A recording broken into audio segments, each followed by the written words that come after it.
Before we kickstart the concluding part of this emotional love story, if this is your first time on my channel, kindly smash that subscribe button, give this video a thumbs up, and engage in the comment section. Your support and love mean the world to me. Hope you have done that. Now let's dive in. David sat at the head of the boardroom table wearing his usual calm face, but nothing inside him was calm. His eyes were on the presentation, but his mind wasn't. It was stuck on a little boy with soft eyes and a birthmark that matched his. He blinked. Someone was talking about quarterly projections. Another person showed slides about growth strategies.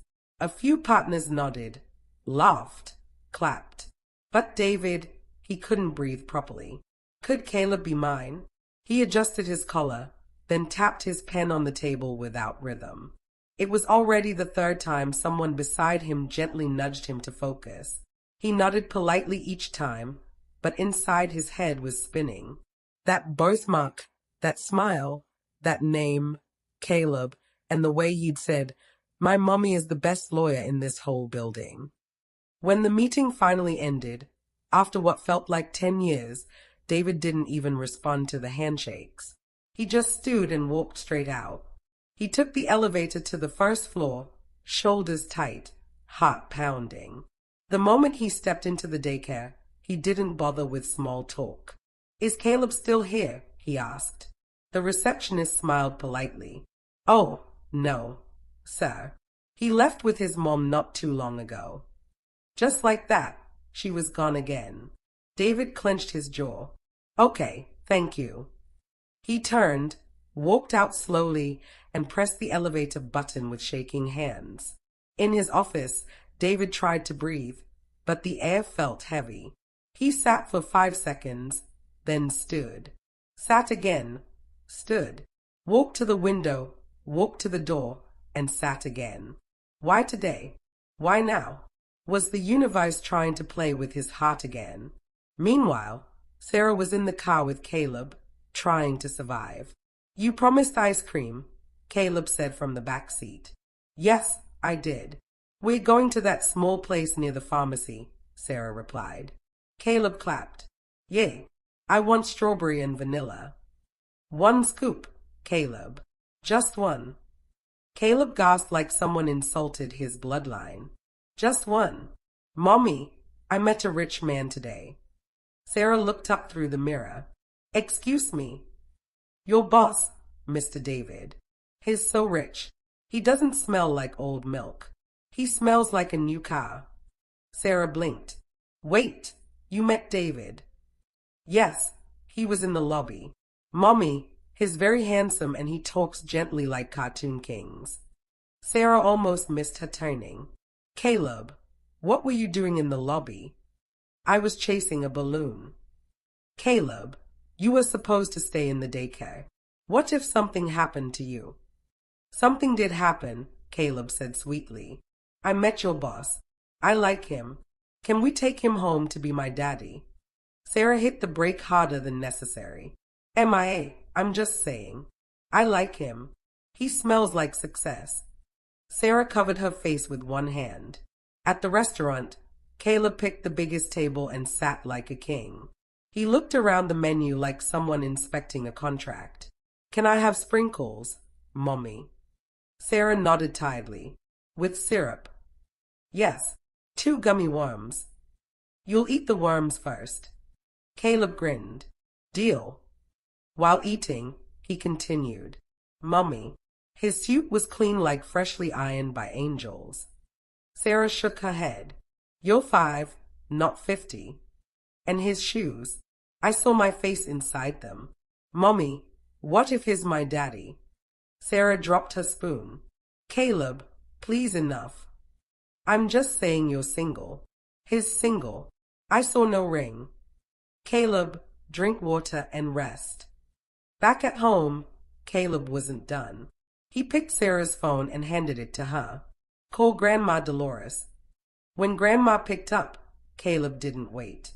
"Grandma, Mommy's boss is so fine and his cologne smells like soft money. Can we make him our daddy?" Sarah snatched the phone. "Grandma, please don't mind him." Grandma Dolores laughed so loud it echoed. That child needs deliverance. Real one. That night after Sarah put Caleb to bed and finally breathed, somewhere else in the city, David lay on his bed wide awake. He stared at the ceiling. His heart was racing. Sarah, that's the name the little boy had said. Sarah. His mind went back 6 years ago to the hotel room. The woman who cried, who talked, who touched his soul in one night and vanished like smoke. They never exchanged names, never planned anything. But Caleb had his birthmark and his mother's name was Sarah. Could it be her? David sat up in bed and reached for his phone. He typed a message to his PA. Tell HR, I need full employee record files for every staff named Sarah. Email them to me tonight. Then he dropped the phone and sat quietly in the dark. What if? What if she never disappeared? What if she's been here this whole time? It was 9:43 p.m. David sat in bed with the lights off. The only light in the room came from his tablet screen. He had received the message from HR minutes ago. All employee records of every staff named Sarah had been attached. There were 10 files in total. He opened the first one slowly. It was a Sarah from admin, not her. The second Sarah worked in finance, not her either. By the time he reached the 5th file, his breathing was uneven. His fingers trembled each time he swiped. By the 8th, he had almost convinced himself that maybe he was wrong. Maybe he was reading too much into the birthmark. Maybe the little boy was just a coincidence. He didn't want to believe that, but doubt was starting to creep in. Still, something made him tap on the 9th file, and then he froze. Her picture appeared. Her name, Sarah Johnson. Her face was older now, more mature. But it was her. The same eyes, the same mouth, the same woman who had been in his hotel room 6 years ago, the woman who cried beside him, the woman who disappeared before dawn, the woman whose name he never got until now. David sat up slowly, staring at the screen like it had just opened a door in his chest. His eyes dropped to the lower part of the file. Marital status, single. Dependent, one child's name, Caleb Johnson. He dropped the tablet. Tears filled his eyes before he even realized he was crying. Caleb, he was her son. Was he his son, too? His whole body shook. He stood up, paced the room, ran both hands over his face. He sat back down, picked up the tablet, scrolled up, scrolled down as if the details would suddenly change. But they didn't. She was real, and she had been working in his company this whole time. And Caleb, sweet, smart, funny Caleb, could be his son. He didn't sleep. He couldn't. The air in the room felt heavy. The silence around him made every thought louder. By morning, his eyes were red from staying awake. But his mind was made up. He had to tell someone. He went to the next room and knocked gently. "Grandpa," he said as he pushed the door open. Grandpa William was sitting by the window, already dressed and sipping tea like a king. "You didn't sleep," he said calmly without turning. David sat down. "Grandpa, I have to tell you something." William raised an eyebrow. "It's serious, then?" David nodded. "Do you remember 6 years ago that girl I told you about? The one-night stand before I left for London?" Grandpa blinked. "Yes, the one who ghosted you." "She didn't ghost me. She didn't know I was going to remember her. We didn't even exchange names. And I found her. She works here. Her name is Sarah." Grandpa didn't speak. David took a deep breath. "She has a son. His name is Caleb. He's 5. He has the same birthmark I have." William leaned forward. "Are you saying?" "I think Caleb is my son." For the first time in a long while, Grandpa William was speechless. David ran a hand through his hair. "Grandpa, I don't know what to do. My whole body is shaking. I want to see her. I want to know the truth." Grandpa took a slow sip of tea, then placed the cup down. "Then go find her," he said simply. "If he's yours, bring him home where he belongs." It was 8:04 a.m. when David called his PA into the office. He had barely slept, but he was dressed like he'd had 8 hours of rest. His suit sharp, his voice calm. But inside, his mind was on fire. "Schedule a meeting with attorney Sarah Johnson," he said without blinking. The PA nodded and walked out quickly. David tapped his pen, stared at the wall, stared at his wristwatch. At 8:17 a.m., his phone rang. It was the PA. "So, attorney Sarah Johnson is not on seat. She's in court today for a client hearing." David slammed the pen down, eyes narrowed. "Damn it," he muttered under his breath. "Of all days, why today?" He stood up, paced the office like he was trying to outrun his thoughts. By noon, he called again, still not back. At 2:04 p.m., David had had enough. He grabbed his car keys. "I'm going to the court myself," he whispered. He didn't care what room she was in. He didn't care if the judge threw him out. He needed to see her. He needed to know if the woman from that night was truly the woman who gave birth to his son. But just as he opened his office door, his PA came running. "Sir, she's back. Attorney Sarah just returned from court." David stopped, closed the door slowly. "Send her to me now." Meanwhile, Sarah had just walked into her office, exhausted. Her client's hearing had been messy. Two brothers fighting over one plot of land their father left behind. There was shouting. There were tears. One of them even threatened to bring a native doctor to court. Sarah had held it all together. Barely. She dropped her bag on her chair and was about to kick off her shoes when the call came from HR. "The CEO wants to see you immediately." Her hand froze. "Why?" She whispered to herself. "What did I do?" Her mind started spinning. "I haven't filed any wrong brief. I didn't miss court." Then her heart dropped. "Caleb." She grabbed her head. "This child will not kill me." She had a flashback of Caleb at the restaurant talking about David's shoes, his cologne, how he should be his daddy. Oh God, what did he say to him? She walked down the hall like she was going to the gallows. Each step heavier than the last. She knocked. "Come in," David said. She opened the door, ready to kneel and start begging, but what she saw knocked the breath out of her. She stopped. Her bag dropped from her hand. Standing behind the CEO's desk was him, the man, the stranger from 6 years ago, the hotel. The night everything changed. Sarah's legs gave way. She stumbled back and almost collapsed. "Hi," David said softly. Sarah stayed at him, heart racing like a generator. He was older now, more mature, still handsome, still the same eyes that once looked into haze at night. She blinked hard. "Gee. Good afternoon, sir," she stammered. "I was told you wanted to see me." "Yes, Miss Johnson," David said gently. "Please have a seat." Sarah sat slowly, her knees trembling, her palms sweaty. "I'm sorry if my son said anything out of line, sir. His very—" Sarah began nervously, but David raised a hand slightly. His eyes were kind, but intense. "You disappeared on me that morning," he said. Her eyes widened. "No name, no note, no number. You just vanished," he added. Sarah opened her mouth, but nothing came out. He stared at her, then asked, "Is Caleb mine?" Her mouth dropped open. She looked at him like a child caught with stolen candy. "I saw his birthmark," David said, voice softer now. "It's the same as mine. The same exact shape, same spot." He leaned forward. "Sarah, is he my son?" Sarah looked at her fingers like they had answers. Her throat burned. She nodded slowly. "Yes," she whispered. David sat back in his chair. It was the confirmation he feared and the one he needed. He exhaled, the pain mixed with relief. "I want to meet him properly," he said. "I want to be his father." Sarah looked up slowly.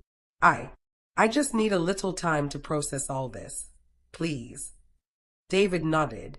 "Of course." That night, Sarah told Grandma Dolores everything, and Grandma shouted so loud the neighbors nearly called the fire service. "Jesus is Lord." You mean the one-night man is your boss at the office? Sarah nodded, ashamed and laughing at the same time. Grandma dropped her kitchen spoon. And my grandson is now working under his old midnight mistake. God truly has humor. Sarah sighed. He wants to meet Caleb. Grandma sat slowly. Then he must come here. Let him come and see what his one night produced. Sarah looked up. You want to invite him for lunch? Grandma grinned. Yes, Saturday. Let him come. And he must come with his own elder if he has one. No sneak visits. Sarah smiled weakly. I'll tell him. Saturday came like Judgment Day. Sarah was up early vacuuming spots that didn't exist and screaming Caleb's name every 5 minutes. She couldn't breathe properly. Every time she remembered that David was coming to the house, her chest tightened like a rapper with no safety pin. Meanwhile, Grandma Dolores had turned the kitchen into a war zone. She wore her finest dress, tied her head wrap like a retired warrior queen, and cooked everything from jollof rice to pepper soup to vegetables with pounded yam. If this man wants to meet my grandson, let him meet him in a house that smells like victory, she said, slamming a pot lid. Caleb ran around in a sparkling shirt. Mommy, is today the day? Is he coming? Yes. Is it my daddy? You'll see. Is it your handsome boss? Caleb, just be good. I want to match my shoes with his shirt. By 1:15 p.m., a black SUV pulled up outside. Sarah froze. David stepped out wearing a soft blue shirt like wealth in human form. But he didn't come alone. Beside him was a tall man in a white shirt with shiny glasses. He walked with the energy of a man who had broken many hearts and still had backup confidence. They walked into the living room. Grandma, Sarah called from the door. They're here. Grandma wiped her hands and came out, adjusting her head wrap. She walked into the living room and stopped. The tray in her hand dropped. William, she whispered. Dolores, the old man in white said. Sarah looked from one face to the other. Wait, you two know each other. Grandma scoffed. No, this lying rabbit was my boyfriend in university. David blinked. What? Sarah gasped. Grandpa William raised his brows. You left me for Christopher, your so-called darling husband. You didn't even look back. I left you because I saw you kissing Patricia in the library, Grandma shouted. She kissed me. You walked in halfway and you stood there enjoying it like orange juice. I counted, William. 5 seconds. You were counting. Yes, because I was dying inside. You didn't even flinch. You didn't even ask questions. You ran off and married that choir boy. At least he didn't lie with his chest like you. I was a better man than him. You were a better liar. Make Thunder Package sense and drop it on your head. Caleb stood in the corner watching them with big eyes. This is better than all my cartoons combined. David rubbed his forehead. Sarah just sat on the nearest chair, dazed. After 10 more minutes of flying words and old secrets, they finally settled. They moved to the dining table and the food did what peace talks could not. As everyone ate, Grandpa William cleared his throat. This soup, it tastes just like I remember. You haven't lost your hand, Dolores. Grandma didn't look up. I've cooked better for people who didn't cheat on me. William smiled like he won. Sarah shook her head. This is not a family. This is Nollywood Part 4. After the table calmed down, Sarah stood up and held Caleb's hand. Caleb, baby, come here. Caleb followed, licking oil off his fingers. You've always wanted to know who your daddy is, and I've waited too long to say this. She turned to David. This is your father. Caleb froze. Wait, the real one. Sarah nodded, already crying. Caleb's eyes filled with tears. You're really my daddy. David knelt. Yes, buddy. I'm so sorry I wasn't there, but I'm here now. Caleb jumped into his arms, crying. I have a daddy. Tyler will faint tomorrow. David held him close, tears falling down his face. I will never leave again. Even Grandpa William removed his glasses and wiped his face. Grandma was crying, but also smiling like she just watched a happy ending. That evening, everyone sat in the living room. Caleb talked like a broken tap about school, his favorite teacher, and the wicked boy who stole his cookies. At night, when it was time to go, Caleb held David's hand. "Please sleep here. I want to wake up and still see you." David looked at Sarah. Sarah nodded slowly. "You can stay." He smiled. "Then I'm not leaving." Grandpa William winked at Grandma. Grandma hissed, "Face front, old devil." But she smiled anyway. That night, Sarah watched her son sleep between them, one hand on his mother's cheek, one on his father's chest. And for the first time in years, her world felt whole. Her past didn't ruin her. It brought her home. One evening, during one of David's visits to Grandma's house, he quietly pulled Sarah aside. They stepped into the backyard, just the two of them. The sky was soft with orange light, and Caleb's voice was faint in the background, giggling with Grandpa William about a frog drawing. David looked at Sarah. "What now?" he asked gently. "What about us?" Sarah looked down at her feet, unsure how to meet his eyes. "I guess we'll have to learn to be co-parents," she said slowly, her voice barely above a whisper. David said nothing, but he wanted more than co-parenting. He wanted them to be a real family, husband, wife, and child. He didn't push. He just nodded, holding it quietly in his heart. In the weeks that followed, David and Caleb became inseparable. They went everywhere together. School drop-off, school pickup, ice cream shop, the park, the cinema. Anywhere Caleb wanted, David followed. Caleb would swing his small backpack, strut like a mini king, and say, "That's my daddy. His rich and his fine." He told everyone in his class, including Tyler, "You see that car?" Caleb said one morning, pointing at David's black SUV, "That's my daddy's car, not Uber. Real daddy." Tyler blinked. "Really?" "Yes, he even has a driver. And I sit in front." Sarah tagged along on most of their outings.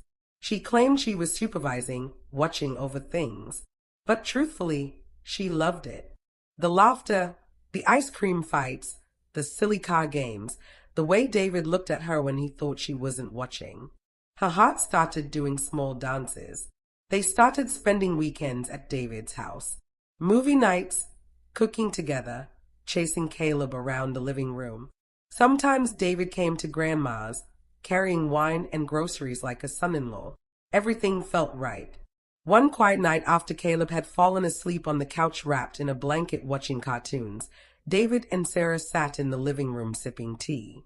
David placed his cup down, then turned to her. "Don't you think it's high time we got married?" Sarah nearly spilled her drink. "What?" "I mean, you're single. I'm single and I know we both like each other. Why don't we just make this official and start living together? Maybe even give Caleb a younger sibling." Sarah stared at him. "Mr. David, are you proposing right now?" "Yes, I am," he said, smiling. "Will you marry me, Miss Johnson?" She blushed, laughed, then nodded. "Yes, I will marry you." The next morning, David and Sarah sat Caleb down and told him. "Caleb, baby," Sarah said gently, "we have something to tell you." David held his little hand. "Your mommy and I are getting married." Caleb's eyes widened like fireworks. Then he screamed loud like a siren. "You're getting married for real this time? Not play wedding?" "Yes." Sarah smiled. Caleb jumped off the couch. "I'm going to tell everyone at school, especially Tyler. Wait till he sees my suit." He ran in circles, spinning and shouting, "Mommy and Daddy are getting married. Mommy and Daddy are getting married." The wedding was small but perfect. Caleb wore a white shirt with a bow tie. Grandma wore lace with heavy gold. Grandpa William ironed his shirt 3 times. During the vows, David turned to Sarah. "I met you broken, but you made me whole. I'll spend the rest of my life loving you, protecting you, and thanking you for giving me Caleb. Caleb shouted, "Kiss her now." The whole room laughed. David kissed Sarah. Caleb danced. One Saturday evening, a few weeks after the wedding, Sarah and David sat in the living room laughing over a bowl of popcorn while Caleb watched cartoons. Sarah leaned in closer. "Have you noticed something?" David raised a brow. "What?" She nodded toward the kitchen. "Grandma and Grandpa William have been sneaking around each other too much lately." David smirked. "You think they are?" "I think they are dating each other," Sarah whispered, giggling. David laughed. "I caught them the other day in the backyard arguing about pepper soup. She made him hot pepper soup and said she was just feeling generous. Who feels generous to their ex after 40 years? I think they are rehearsing for a comeback tour." Sarah laughed so hard she spilled popcorn on the floor. Meanwhile, Caleb peeked over the couch. "Are you gossiping?" David raised his hand. "No comment." And one day as they watched cartoons together, David leaned into Sarah and whispered, "So, ready for baby number 2? Sarah raised her brow. "I haven't even finished cleaning up from number 1. He laughed. She laughed. And Caleb, without context, shouted, "Yes, I want a brother with curly hair and snacks." They laughed harder. A family at last. Thank you for watching. If you are just tuning into this channel for the first time, please subscribe to my channel and give this video a thumbs up. Also share with your friends and family. It means the world to me. See you in our next story.